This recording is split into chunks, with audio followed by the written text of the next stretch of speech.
Now, for our next session, I would like to welcome Dave Keating back on the stage, my co-partner. Please put your hands together for him, because he surely knows how to lead an expert talk. Yeah?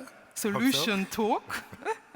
So, who are we expecting? What's the talk about? So next up, we're going to have some fast facts about energy and climate. We're really going to be delving into the science, the data, not just hearing about what the data is, but also why collecting the data is so important as part of the efforts to reduce emissions.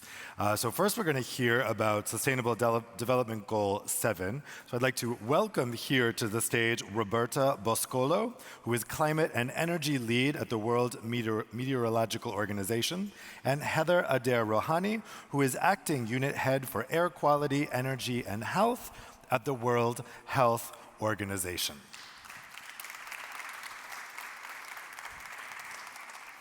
Welcome to both of you. Thanks for joining us. So right now we're going to be hearing from both the WMO and the WHO about insights into the intersection of climate, energy, and health. Some people think of them as being separate areas, but in fact they're really interrelated. And they're also going to be able to tell us the crucial role of data collection and analysis, and tell us how, in their view, policymakers can best make data-driven, impactful contributions to the global efforts at achieving a net zero future. So Roberta, let's start with you. Tell us a little bit about what WMO has been doing on this. Absolutely, and I think I need to operate some PowerPoint and these little things. Okay, so thank you, and I'm going very fast, but I wanted to understand, that you to understand how we really know that climate change is happening and what the WMO is doing for this. So I think, like, as an individual ourselves, how do we know that the climate is changing? And of course, the thing that comes to mind is extreme events. Extreme events that are, devastating and are causing a lot of cost in life and economics. So let's look at what happened, for example, last summer.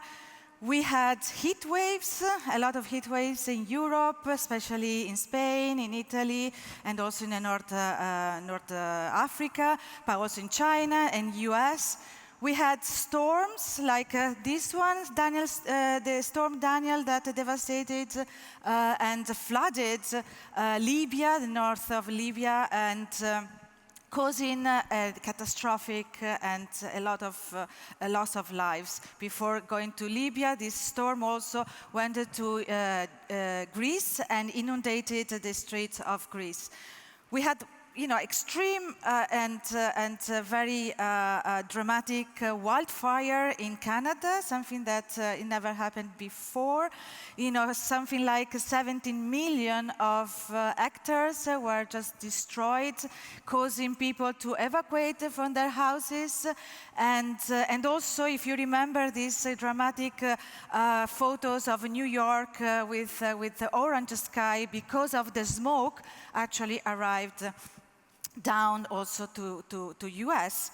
Let's look at, it was really a dramatic and very warm and dramatic summer. Well, the data says yes. I mean, we had the hottest summer in our record, talking about just the average between June, July, August. We are, like the last bar here, half degree compared to the rest of the time series. And September especially was dramatically hot. You can see here in this slide. And October, I think, is also going to be the hottest October in our time series.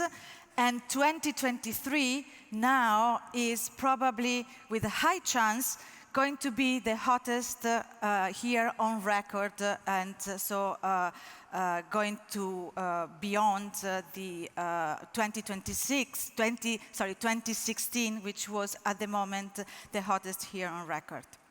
So yes, actually extreme events, droughts, wildfire, floodings, and cyclones are, intensifying and are getting more frequent and also more intense. And here is an example, for example, from US.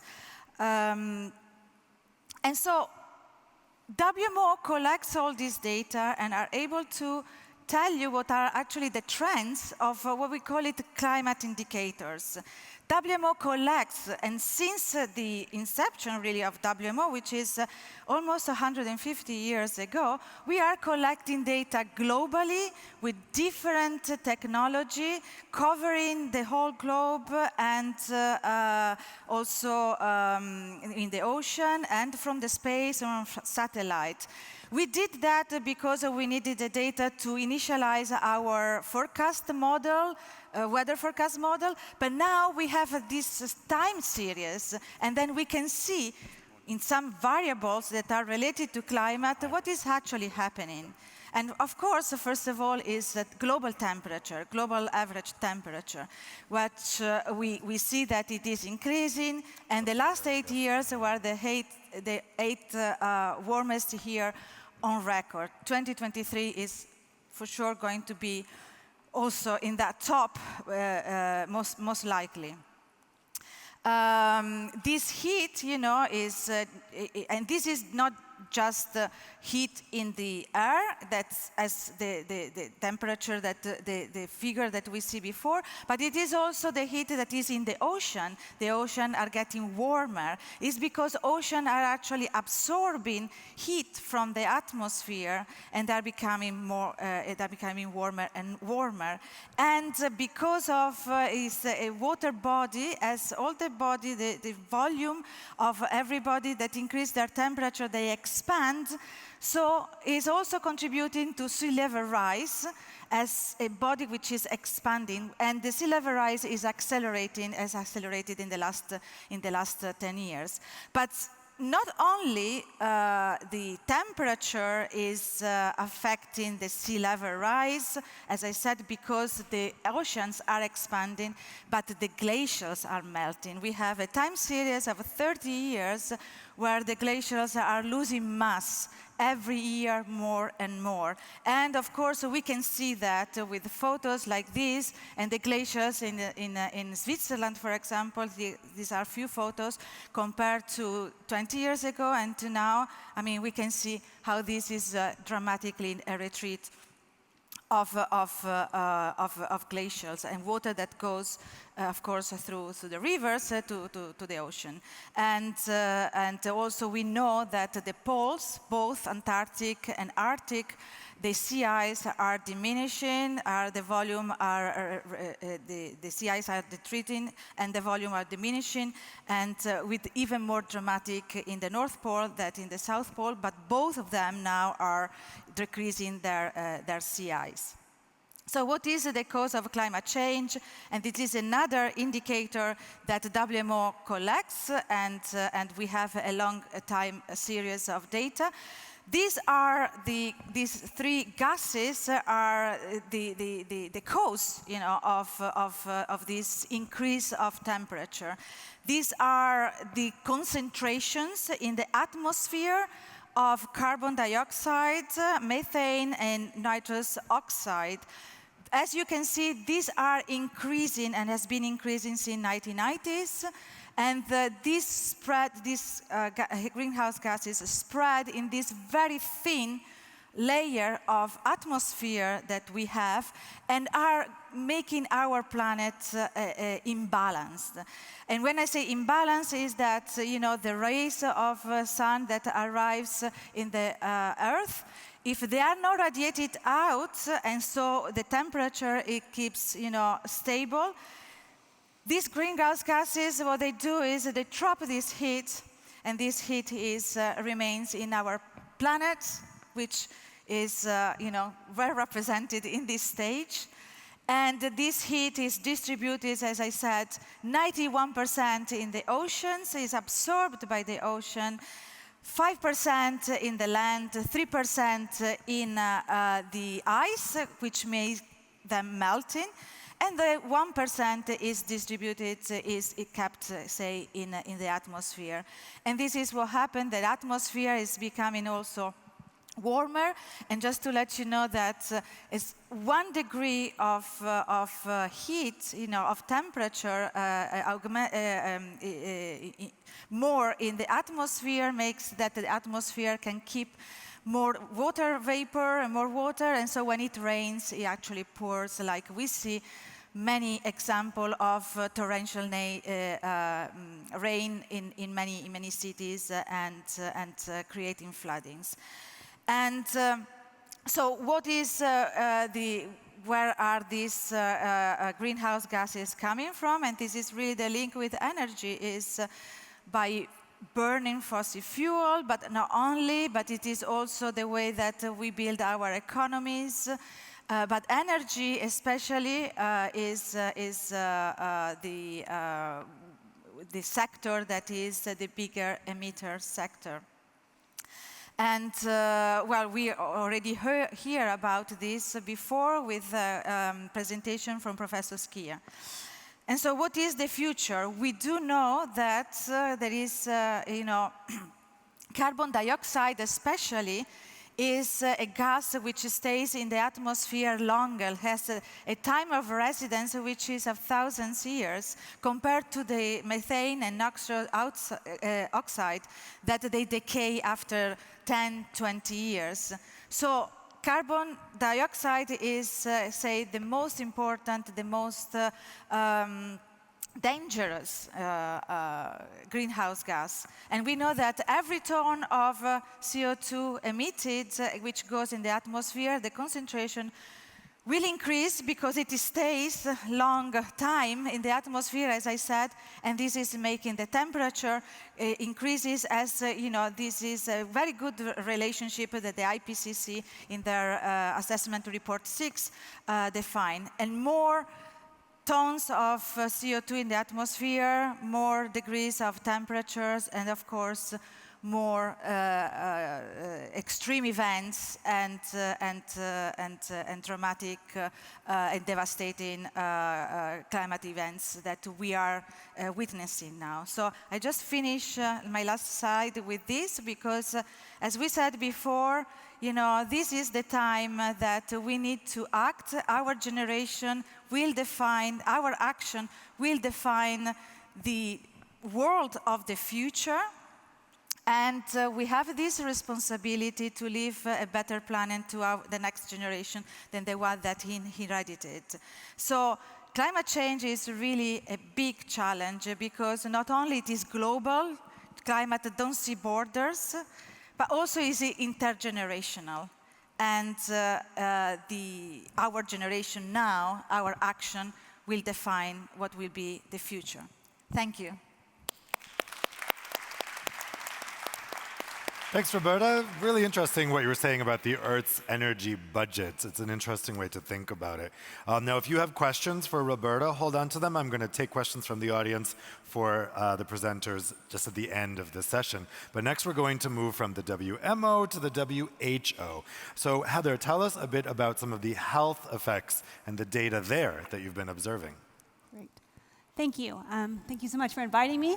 And I am going to dive a little bit in to give you guys a quick lesson on epidemiology and biostatistics so you guys understand why is it that we at WHO are really concerned about health, climate change, energy, and ultimately the air pollution that we're breathing. So I saw fast figures, fast facts on energy, health, and climate, and I thought I need to throw some numbers at you. The first number I want to throw at you is 7 million. 7 million deaths a year are attributed to exposure to air pollution around the world. The country that we're sitting in here now has a population of around 9 million. So the majority of Austria could be considered kind of dying each year from exposure to air pollution. Now, this is just deaths. This doesn't account for all the disability associated with exposure to air pollution. Now, this air pollution causes lots of daily disability from diseases like heart disease, chronic obstructive pulmonary disease, where people labored breaths, stroke, who have disabilities after and often after don't lead to death, cancers, etc. So much of this air pollution that we breathe each and every day, where 99% of the world is exposed to unsafe levels of air pollution, is due mainly to energy use. And that's the inefficient use of energy. So there's a large, important health aspect of the energy consumption in this world. Now, this 7 million also doesn't account for those deaths that we just heard from the climate changes that we see around this world. So we could probably add another 250,000, 500,000 to those numbers as well. So it's very important that we are actually looking at how energy is really impacting the environment, which actually really impacts us as the individual and the communities and how we breathe and our development moving forward. Research is also showing a number of issues with air pollution from energy use associated with things like adverse pregnancy outcomes. So pregnant women breathing in smoke each and every day from inefficient cooking, for example, leads to short-term births, low birth weight, etc. And also, we are also seeing cognitive development as well. We're seeing in children that are breathing this, they don't have the learning capabilities that may have had for children that weren't exposed to these things. So there's a number of health impacts associated with air pollution caused by the inefficient energy use. So how do we know this? Where are we getting this 7 million number? Is it just WHO just do a quick calculation? No, there's a massive amount of science that comes out and to get this number to get to this number of 7 million. So we look at the environmental pathways, the main reason how we get to this. We need to look at first identifying the sources of emissions. So where are those sectors that are really polluting? Where is that inefficient energy use? Where is that opportunity to make change to protect health and protect the climate of the health of our planet and people? From there, we actually also look at the concentration. So we can find out what are those sectors that are really causing the most concentrations in the environment. And so that way we know who to be working with, what sectors we need to be working with as the health sector to really protect the health from air pollution and really tackle the energy use to make sure it benefits health. Then we actually look at the exposure. Where are these people living? Where to make sure that we're putting our interventions in a place that people can actually benefit from that. For example, we really need to focus, as I mentioned, we had the discussion earlier, it was mentioned clean cooking. This is an important place, the household, where we can actually make a really important difference to reduce exposure based surely on just improving the energy use in the home. Then we go into the idea of quantification of actually how much one breathes this in. So we have various devices that they breathe in and out. And we see that often people are breathing, like I said, 99% of the world are breathing unhealthy air. But that some people are just breathing a little bit unhealthy air.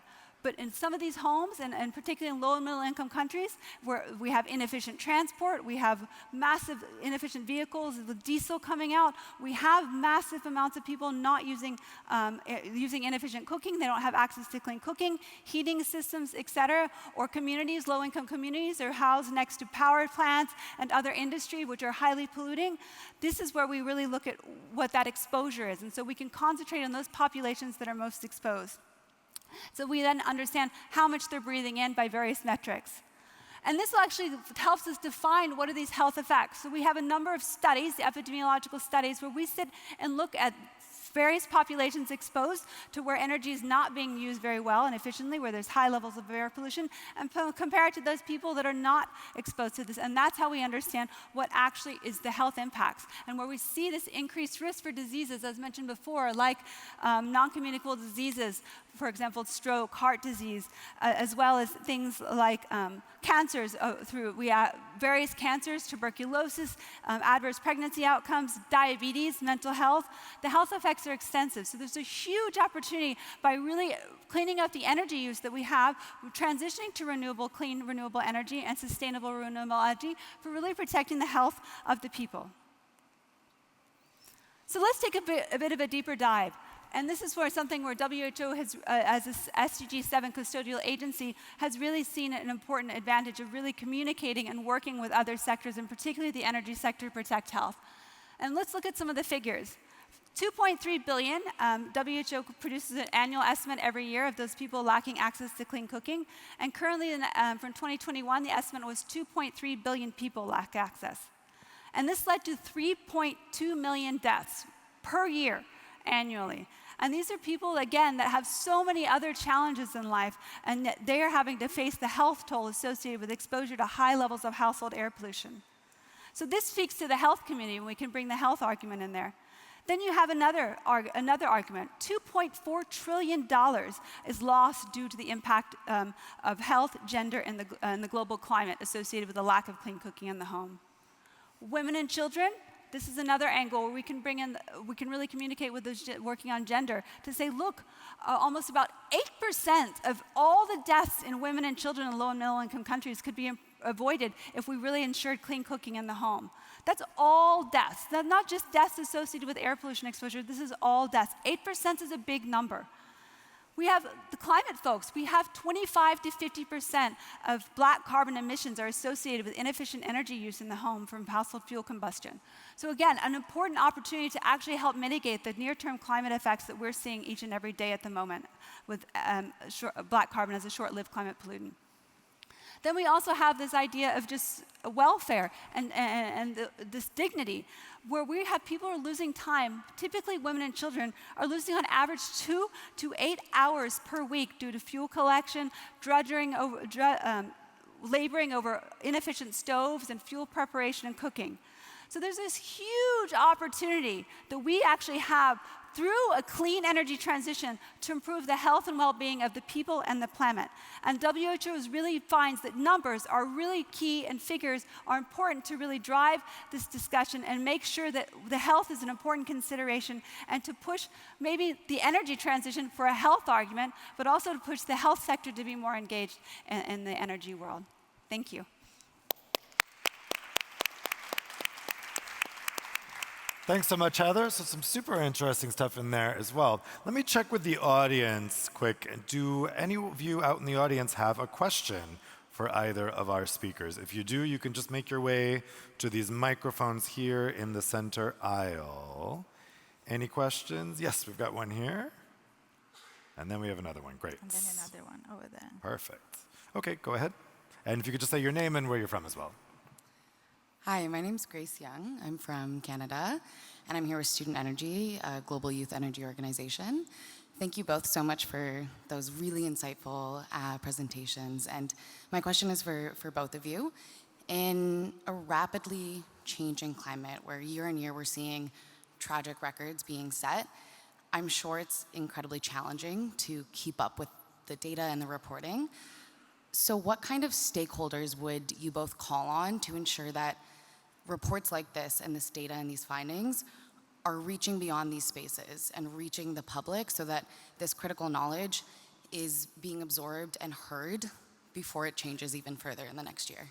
Yeah, really good question. Roberta, how do you make sure that the data is getting to the right people? Yeah, thank you very much. I think we are really trying to produce this, for example, state of climate annually, which complements the IPCC, because the IPCC is a cycle that goes for 7 years. And so we are trying to use this, provide information on these climate indicators every year and see how they do. And we, of course, participated to COP28, and I'm here, to show you what we do and what we, are discovering, because we want to raise the awareness. On the other hand, WMO is an organization which is very technical, and they keep saying that probably we shouldn't do policy, but just provide information for policy development, policy and decision makers. But I do think that we also need to close this gap between data science, stakeholders, and policy, and try to come together at the same table. I think we do something like with the COP, it is possible, and with these reports, but I think we actually need to do much more about that. We need to, especially institution like our institution that is scientific and technical, we need to maybe translate better this physics with complexity, because climate change is a very complex problem. But we have to do better job in translate it in a more simple way, and to be able to communicate better with the stakeholder. Yeah, Heather, I imagine it's the same conundrum for the WHO. How do you make this science and the data understandable for people? Yes, well, first we try to really make it available. We have a number of the databases actually online where we're trying to actually allow people to see and access that data and see and visualize, put it on graphs, et cetera. We actually have a communications campaign, for example, to really communicate, because if you really want change, this is a collective problem that needs collective action. So we need all stakeholders involved. So indeed, we're trying to translate our messages via our Breathe Life campaign, for example, that's done with the Climate and Clean Air Coalition and some other UN organizations, where we're trying to use social media and other aspects. And then we also have our technical policy briefs. I mean, it's kind of odd in some ways for some people to think WHO is here but as a health organization, but we are trying to reach out to those communities and those stakeholders and policymakers that really can make the change to affect the health of the people. And our final big audience that we've been working in our communication channels would be the health sector. We currently have a health sector training specifically around air pollution, where we're actually trying to train clinicians, nurses, midwives, community health workers, so they can actually speak to their patients and actually advocate within their own communities for the importance of clean energy and clean air, and to improve the health of the people and climate. So we have a second question over here. Hello, and thank you for such a wonderful presentation. I have a quick question. My name is Tierney McHugh. I worked with UNFPA, and now I'm at the University of Vienna. Excuse me, I'm losing my voice. How can we improve the structures to obtain local data on household energy use in rural communities? And how can we provide this to policymakers? So who wants to take that? Maybe I can try. I think certainly digitalization, with the digitalization improving, there will be the possibility to collect more data. We really feel like that digitalization together with electrification and renewable energy is really part of the solution of the climate change. And it's very important to understand, as you say, how the households work, and also they actually, I think, for the point of view of energy efficiency, would really benefit from having more access to data, also to more granular data, more localized data. And of course, this is something that perhaps with technology will help us to do a better job in doing this.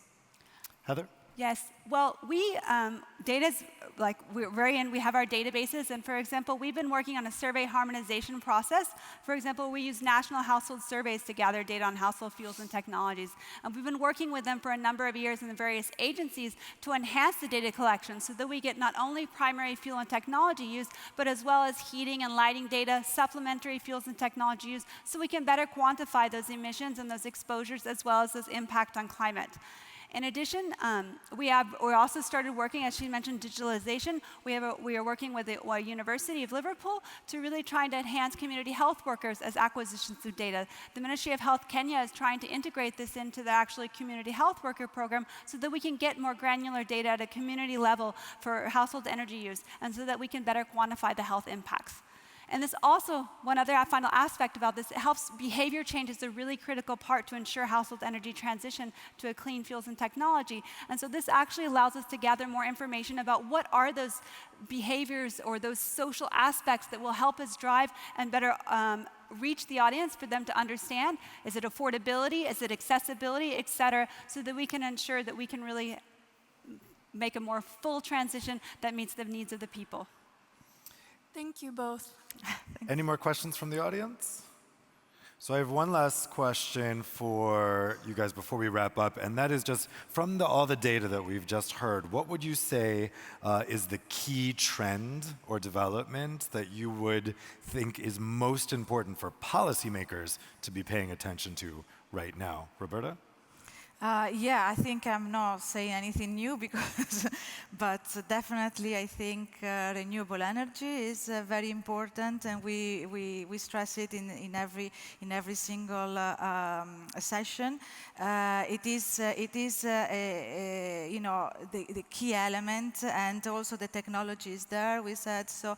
I think we need to, as the president of COP said, put some target on that and help. From the point of view of WMO, we understand that the renewable energy is an energy which is really much more dependent on weather and climate, and so we really hope that with our data, the WMO data, improving, of course, the accessibility, but improving also these tools, we're very happy to, we'll try to support this trend, and you know, with data that would help you know, projects like to identify places where wind and solar are more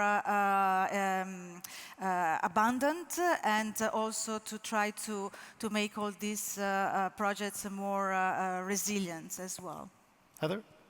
I would say accelerate. Accelerate the transition that we see around us. We need to be pushing quicker. We need to get households, we need to get communities to be transitioning to clean and renewable energy.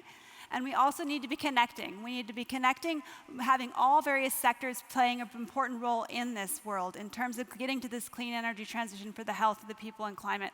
We're never going to do it alone. We need to stop working in our silos, and we all need to accelerate our efforts. Well, thank you so much for walking through the data to both of you, both the health data and the weather data. I'd like a round of applause for our panelists. So thank you so much. Thank you.